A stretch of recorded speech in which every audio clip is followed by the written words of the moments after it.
Assalomu alaykum hurmatli briefing ishtirokchilari. Men Mirzayev Samar Himmatovich, Navbahor tuman 10-umumiy o'rta ta'lim maktabi direktori. Bugungi briefingimizda umumta'lim maktablarining moddiy texnika bazasini rivojlantirish mavzusida suhbat qilamiz. Bugun biz umumta'lim maktablarining moddiy texnika bazasini rivojlantirish masalalariga bag'ishlangan muhim briefingda yig'ildik. Bugun biz umumta'lim maktablarining moddiy texnika bazasini rivojlantirish masalalariga bag'ishlangan muhim briefingda yig'ildik. Mamlakatimiz ta'lim tizimining yanada rivojlantirish sifatli ta'limni ta'minlash va har bir o'quvchi uchun qulay ta'lim muhitini yaratish borasida amalga oshirayotgan ishlar haqida so'z yuritmoqchiman. Ta'kidlash joizki, ta'limning sifatini oshirish, yosh avlodning bilim va ko'nikmalarini yanada chuqurlashtirish uchun maktablarning moddiy texnika bazasini mustahkamlash eng muhim shartlardan biridir. Zamonaviy uskunalar, o'quv darsliklari, kompyuter texnikalari, sport anjomlari, sinf xonalari va laboratoriyalar ta'lim jarayonining samaradorligini oshiradi. So'nggi yillarda maktablarimizda katta o'zgarishlar ro'y bermoqda. Yangi binolar qurilmoqda, mavjud inshootlar rekonstruksiya qilinmoqda. Axborot kommunikatsiya texnikalari keng joriy qilinmoqda. Shuningdek, zamonaviy o'quv uskunalari va didaktik materiallar bilan ta'minlash ishlari jadallashmoqda. Biroq oldimizda hali ko'p vazifalar turibdi.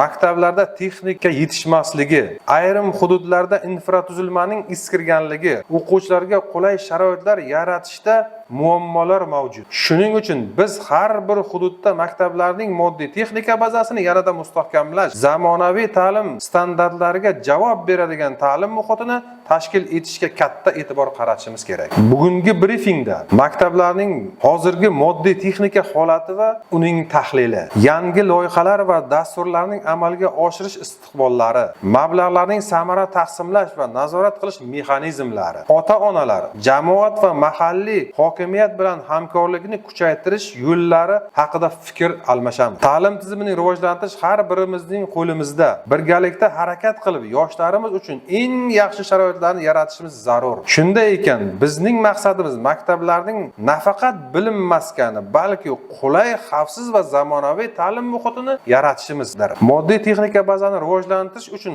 quyidagi chora-tadbirlarni amalga oshirish mumkin. Maktab binolarini ta'mirlash va yangilash, eskirgan va xavfsiz bo'lgan bino va inshootlarni ta'mirlash va rekonstruksiya qilish, yangi sinf xonalari va sport zallarini qurish, zamonaviy o'quv jihozlari bilan ta'minlash, kompyuterlar, planshetlar, interaktiv doskalar kabi axborot kommunikatsiya texnologiyalarini o'rnatish, laboratoriya va o'quv jihozlarini yangilash va zamonaviy darslik va didaktik materiallar bilan ta'minlash, sport inshootlari va anjomlarini rivojlantirish, sport zallari, maydonchalar va jihozlarni modernizatsiya qilish, o'quvchilar uchun sog'lom turmush tarzini qo'llab-quvvatlaydigan sharoitlarni yaratish, energiya tejamkor va ekologik toza infratuzilmani joriy etish, maktablarda energiya tejamkor yoritish va isitish tizimlarini o'rnatish, qayta tiklanadigan energiya manbalaridan, masalan, quyosh panellarini joriy qilish, moddiy texnika bazasini moliyalashtirishni oshirish, davlat byudjeti, mahalliy byudjet va xususiy sektor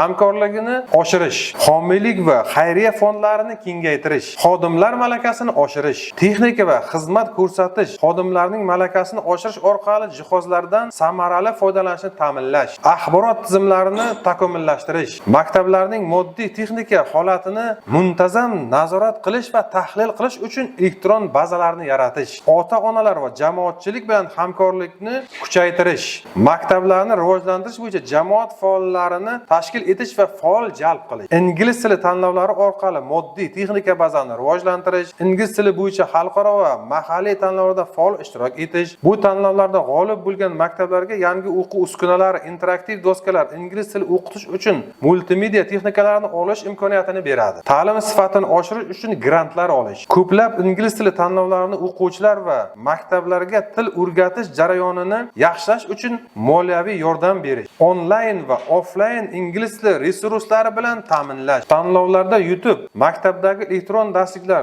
lug'atlar o'quv platformalarida kirish huquqini olish mumkin. Open budjet tanlov orqali moddiy texnika bazasini yanada rivojlantirish, byudjetni samarali samarali va shaffof boshqarish uchun imkoniyatni yaratish. Open budjet tanlovi moliyaviy resurslarni samarali taqsimlash va nazorat qilish bo'yicha tanlovdir. G'olib bo'lgan maktablar budjetni optimallashtirish uchun zarur dasturiy ta'minot va texnika vositalariga ega bo'lish. Maktab infratuzilmasini modernizatsiya qilish uchun moliyaviy yordam olish. Open budjet dasturi orqali olgan mablag'larni maktab binolarini ta'mirlash, zamonaviy jihozlar sotib olish uchun yo'naltirish. Jamoatchilik nazoratini oshirish, budjet ochiqligi orqali ota-onalar va mahalliy jamoatchilik maktabni rivojlantirishga faol ishtirok etish, bu esa moddiy texnika bazani yaratishda ijobiy ta'sir ko'rsatish. Budjetdan tashqari topiladigan mablag'lar, pullik to'garaklardan tushadigan mablag'larni maktabga kerakli bo'lgan jihozlarni sotib olish.